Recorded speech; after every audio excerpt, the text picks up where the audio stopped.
আসসালামু আলাইকুম সবাইকে। দম নিয়ে নিলাম। মানে আমি যখন পার্টির ভিতরে ছিলাম সবাই এত কনফিউজড, আমাকে কি কেউ ভালোবাসে না? তুমি যাও তুমি যাও তুমি যাও। আসলে কি কেউ ভালোবাসে না আমাকে হিসেবে? ভালোবাসে না? হ্যাঁ, এত সময় নিলেন? নামাইছি কিন্তু আমি এত ওনাদেরকে জিজ্ঞেস করো ভালোবাসা। তারপর আপনাকে যখন বলছিল তখন আপনি যাবেন না তুমি যাও তুমি যাও, এরকম কেন করলেন? আচ্ছা ঠিক আছে। দেশের যে পরিস্থিতি একবার কোনো কথা বললে বেশি ঝামেলায় পড়বো আমরা, সেই জন্য আমি নিশ্চয় দুই জন্য চুপ ছিলাম। রনি কি জন্য চুপ, সাকিব ভাই কি জন্য চুপ, সেটা আমরা জানি না। এটা আমরা শুটিংয়ের সময় জেনে নিব। ফার্স্ট অফ অল আমি মানে আমার এটা হয়েছে, আপনাদের মনে হয় হয়েছে।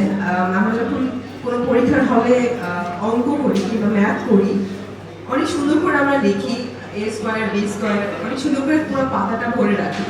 যখন দেখি একটু ভুল হয়েছে তখন আবার কেটে পেজটা ছিঁড়ে আবার নতুন করে স্টার্ট করি। তো আমার হয়েছে তাই, আমি খুব সুন্দর করে কথা গুছিয়ে এনেছি, বাট কি বলবো আপনাদেরকে দেখে সবাইকে সামনে দেখে আমি নিজেই ভুলে গেছি।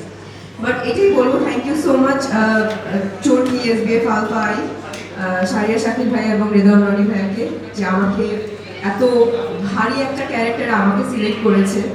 এবং আমি একটু ভয়ে ছিলাম, এবং এমন না যে খুব ইজিলি আমি ইনভলভ হয়েছি। আমার এটার জন্য অডিশন দিতে হয়েছে, অনেক কাঠ খড় পেরিয়ে তারপর অনেক কিছু এই যে মঞ্চে আমি এসেছি এবং আপনাদের সাথে কথা বলছি দমের রানী হিসেবে। সো খুব ভালো লাগছে। এবং ফর দ্য ফার্স্ট টাইম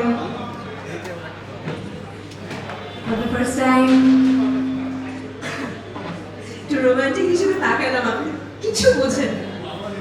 কি রোমান্টিক? ফার্স্ট টাইম নিশু ভাইয়ের সাথে কাজ করছি, সুপার এক্সাইটেড, কারণ he is a very good actor. And Chanchal ভাইয়ের কথা কি বলবো, আনবিলিভেবল। এর আগে কাজ করা হয়েছে আপনি ছোটবেলায়?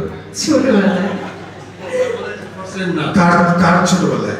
আমার ছোটবেলায়, তখন চঞ্চল ভাইয়ের বয়সও কম ছিল, এখনো কম, অসুবিধা নেই, তার বয়সটা নির্ভর করে।